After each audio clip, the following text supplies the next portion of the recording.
एक आदमी ने अपने हाथ की मुर्दा खाल को नोचकर अलग कर दिया ताकि दोस्तों को पता न चले और वो उसे नापसंद न करें।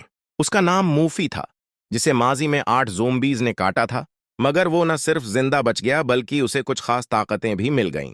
अब सारे ज़ोंबीज उससे डरते थे, हती कि उसके हुक्म के आगे सर तस्लीम खम करते। लेकिन हाल ही में उसके जिस्म में ऐसी तब्दीलियां हो रही थीं जो उसे खुद भी परेशान कर रही थीं। वो आहिस्ता आहिस्ता एक ज़ोंबी जैसा बनता जा रहा था, जिसकी वजह से दोस्त उस पर बातें बनाने लगे। एक दिन कुछ डाकुओं ने उसे अगवा कर लिया। इनका मकसद उसे मारना नहीं था बल्कि उसकी ताकतों का फायदा उठाकर चोरी करना था।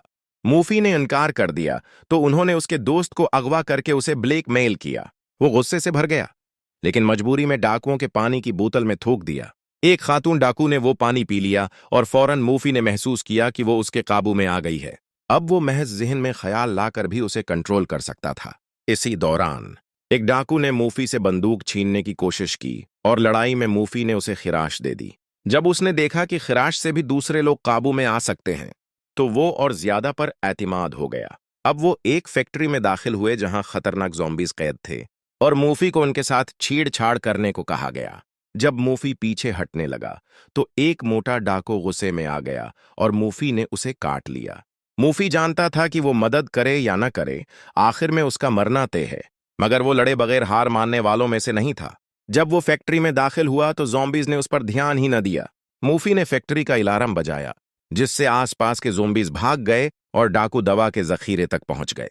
जब डाकुओं ने समझा कि मूफी अब उनके लिए बेकार हो गया है, तो उन्होंने उसे मारने की कोशिश की, मगर उसके दोस्त वक्त पर पहुंच गए।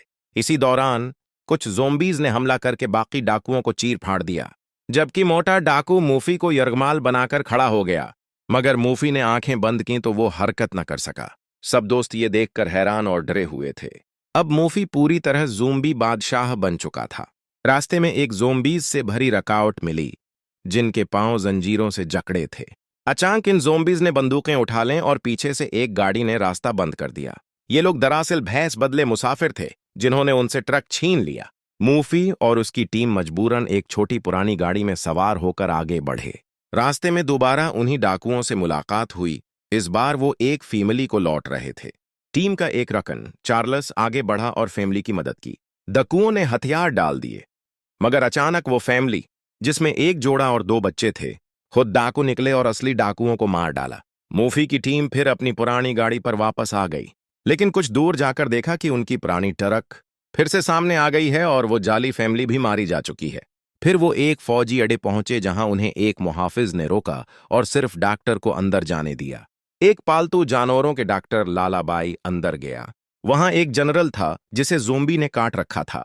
जनरल ने खुद को बचाने की कोशिश की, मगर जब लालाबाई ने कहा कि कुछ नहीं हो सकता, तो जनरल ने उसे वेंटिलेशन डकट में धिका दे दिया। लालाबाई के चीखने की आवाज सुनकर बाकी टीम ने जबरदस्ती लिफ्ट में जाकर अंदर दाखिला लिया। लालाबाई डर के मारे ज़ोंबी को सिगरेट के धुएं से दूर रखने लगा। जबकि बाकी टीम लिफ्ट से बाहर निकली तो उन पर ज़ोंबीज ने हमला कर दिया। आखिरकार लालाबाई ने ज़ोंबी को मारकर दीवार पीटनी शुरू की और मोफी ने उसे सुनकर मदद बुलाई। एक खतरनाक ज़ोंबी ने अचानक हमला किया, मगर टीम ने बड़ी मुश्किल से उसे काबू किया। इसी दौरान गलती से वही वेंटिलेशन डकट खोला गया जिसमें लालाबाई था और वो जख्मी हो गया। टीम ने जनरल से बदला लेने की कोशिश की, मगर उसने रॉकेट लॉन्चर निकाला जो नाकारा निकला। आखिर जनरल ने उनसे ताउन किया और उन्हें एक खराब हेलीकॉप्टर तक ले गया, लेकिन ज़ोंबीज के हमले में वो भी मारा गया। इस मिशन में उन्हें कुछ हासिल न हुआ। इसी वक्त वो दौर से लालाबाई को देखते हैं, जो अब मुकम्मल तौर पर बदल चुका था। वारेन फैसला करता है कि उसे रहम से मार देना बेहतर है। एक कैद खाने में बंद ज़ॉम्बीज के बीच से एक ऐसा शख्स नमोदार होता है जो ज़ॉम्बी होने के बावजूद होश में है। उसने सबको अपने जिस्म पर जख्म दिखाए और खुद को हकीकी नजात दहिंदा करार दिया, जबकि मौजूदा पेशवा को झूठा करार दिया। जब लोग यकीन न करें तो मूफी एक और खतरनाक कदम उठाता है। वो खुद अपना हाथ एक ज़ोंबी के मन्ना में डाल देता है, मगर ज़ोंबी सिर्फ मुंह खोले बैठा रहता है, हरकत तक नहीं करता। ये मंजर देखकर सब हैरान रह जाते हैं, हाथी के झोटा पेशवा भी। अब इसके पैरोकारों का ईमान मुतजलजल हो जाता है। पेशवा गुस्से में मूफी पर गोली चलाने की कोशिश करता है, मगर चार्ल्स दरमियान में आकर जान दे देता है। इसी लम्हे सब लोग हमले पर उतर आते हैं। कैद खाने के ज़ोंबीज भी बाहर आ जाते हैं और हर तरफ अफरातफरी मच जाती है। कारा अलायंस की टीम दरवाजा खोलकर बाकियों को निकालती है। चार्ल्स की मौत पर सबको शदीद सदमा होता है। एक खतरनाक ज़ोंबी ने अचानक हमला किया, मगर टीम ने बड़ी मुश्किल से उसे काबू किया। इसी दौरान गलती से वही वेंटिलेशन डकट खोला गया जिसमें लाला बाई था, और वो जख्मी हो गया। टीम ने जनरल से बदला लेने की कोशिश की, मगर उसने रॉकेट लॉन्चर निकाला जो नाकारा निकला। आखिर जनरल ने उनसे ताउन किया और उन्हें एक खराब हेलीकॉप्टर तक ले गया, लेकिन ज़ोंबीज के हमले में वो भी मारा गया। इस मिशन में उन्हें कुछ हासिल न हुआ। इसी वक्त वो दौर से लाला बाई को देखते हैं, जो अब मुकम्मल तौर पर बदल चुका था। वारेन फैसला करता है कि उसे रहम से मार देना बेहतर है। एक कैद खाने में बंद ज़ॉम्बीज के बीच से एक ऐसा शख्स नमोदार होता है जो ज़ॉम्बी होने के बावजूद होश में है। उसने सबको अपने जिस्म पर जख्म दिखाए और खुद को हकीकी नजात दहिंदा करार दिया, जबकि मौजूदा पेशवा को झूठा करार दिया।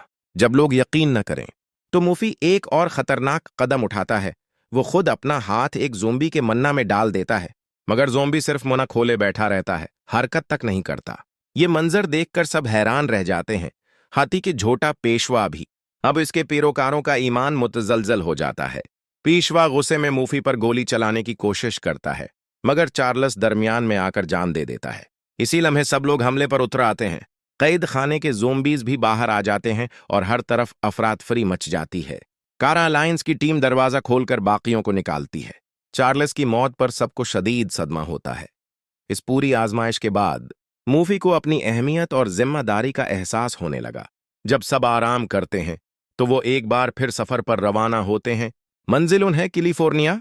वहां एक लेबॉर्ट्री है जहां ज़ोंबी वायरस का इलाज मुमकिन हो सकता है। रास्ते में उन्हें अमेरिका की एक मशहूर मुजस्मा नुमा इमारत दिखाई देती है, जिसे किसी ने ज़ोंबी की शक्ल में पेंट कर दिया है। फिर वो एक जंगल के बीच वाक़ा पुराने फैक्ट्री कम्प्लेक्स पहुंचते हैं। इन्हें उम्मीद होती है कि यहां से कुछ जरूरी सामान और खुराक मिल जाएगी। लाला बाई दरवाजा तोड़कर अंदर दाखिल होता है। अंदर एक अजीब सी ज़ॉम्बी नमोदार होती है, जिसके जिस्म से सब्ज रोशनी निकल रही होती है। सब लोग छप जाते हैं, क्योंकि ऐसी ज़ॉम्बी उन्होंने पहले कभी नहीं देखी।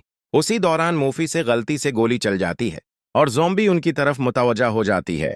मूफी, जो कभी सिर्फ एक आम इंसान था, अब आधा ज़ोंबी बन चुका था और अपने खास कंट्रोल की बदौलत ज़ोंबीज पर हकमरानी कर रहा था। वो देखता है कि ज़ोंबियों में एक खास तब्दीली आ रही है। वो इसकी हरकत और इशारों की नकल करने लगे हैं। ये देखकर मूफी हैरत और थोड़ी सी बेचैनी महसूस करता है, क्योंकि वो खुद भी अब इंसान और ज़ोंबी के बीच एक हदबंदी पर खड़ा था। फिर अचानक मूफी को एहसास होता है कि अब उसकी जिंदगी का मकसद बदल चुका है।